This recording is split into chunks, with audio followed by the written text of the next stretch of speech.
السر يا بني في الغابة لا الأغصان. سلام الله عليكم يا قوم، عمتم مساء. في أحد يعرف هذا؟ اللي يعرف يرفع يده. ما شاء الله. مين هذا؟ أسمع. الله أكبر. ميتشو كاكو عالم فيزيائي متخصص في نظرية الأوتار، وهي باختصار تقول إيش اللي صار قبل نظرية الانفجار العظيم وإيش احتمالية وجود عوالم موازية. سألوه مرة قالوا له أنت الحين ليش جالس تتعب نفسك وجالس تبحث هل في عوالم موازية ولا ما في عوالم موازية؟ إيش راح تستفيد أصلا؟ جواب جميل جدا. قال الأرض بعد عدد معين من السنين ستصبح غير قابل للحياة، والجنس البشري سوف يكون في خطر. فأعمالي وأبحاثي هذه راح تهيئ الأجيال القادمة أنهم لو في حال أثبتت أن في عالم موازية ينتقلون من عالمنا إلى عالم موازي. بعبارة أخرى ناوي يشد من الأرض. أنتم مستوعبين؟ أنا عمري ما سمعت أحد يفكر يفكر في مصير أمة، مصير شعب، مصير البشرية على مدى 50 سنة، بس هاي يفكر على مستوى قرون. انترستنج. أبى أقول لكم ليش قاعد أجيب الطريق. في أحد يعرف هذا؟ هذا صحيفة نيويورك تايمز قالت هذا من أعظم 10 عقول في أمريكا. ريموند كورزويل مهندس ومخترع ومؤلف وفيوتشرست. عام 1990 ألف كتاب قال عام 2010 سوف يعيش العالم في عالم من دون أسلاك. قبل 20 سنة 2001 ألف كتاب ثاني عصر الآلات الروحية، قال في عام 2030 سوف تصبح الآلات البشرية والروبوتات بمستوى ذكاء الإنسان.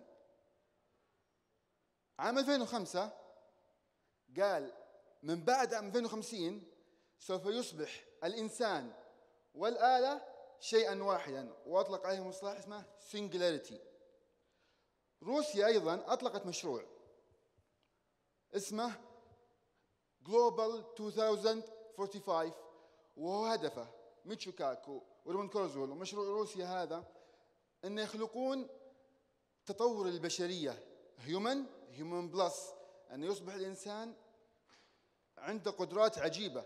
ريموند كورزويل يقول عام 2027 راح يصير الإنسان يبتكر كمبيوتر سرعة مخ الإنسان. يعني بإمكانك توصل فلاشة في راسك وتوسع ذاكرتك، بإمكانك تركب معالجين وبرضه توسع قدراتك.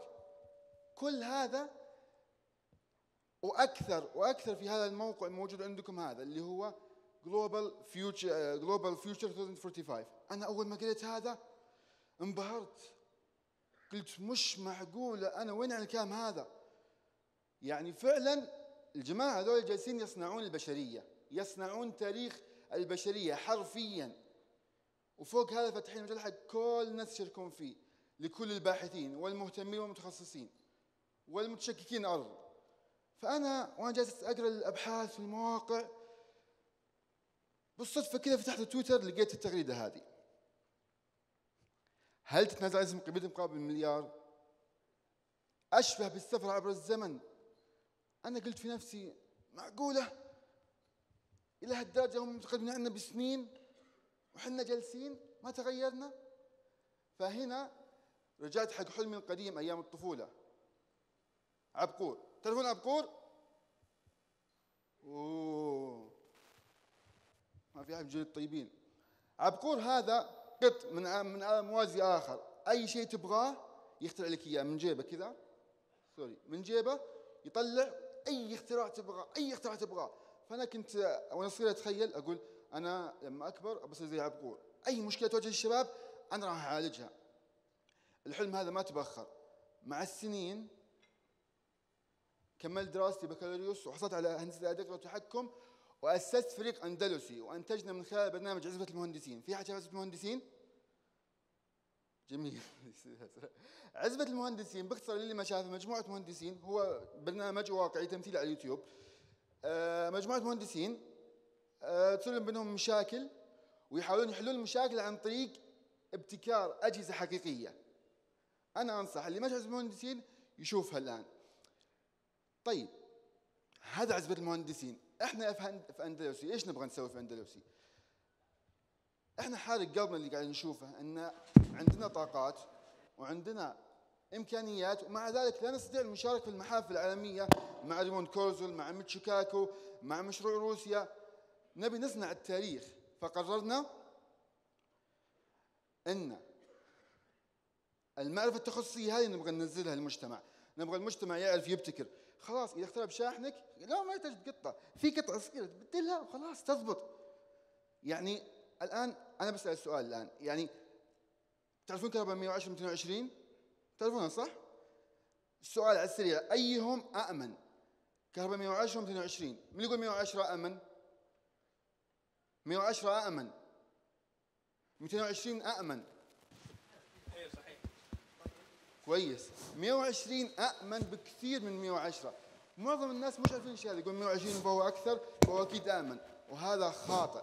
فمثل هذه الاشياء هذه احنا في اندلسي من خلال برنامج عزبة المهندسين وبرضه برامج قادمه باذن الله راح نوصل المعرفه التخصصيه هذه الى المجتمع، بحيث نوجد جموع هاويه، ومن الجموع الهاويه نوجد جموع نخبه، ومن خلال النخبه ذولي نوصل لاشياء اعلى واعلى، وباذن الله نشارك في صناعه التاريخ مع ريموند كورزل وميتشيكاكو. 23 ثانيه، يعطيكم الف عافيه، ما قصرتوا.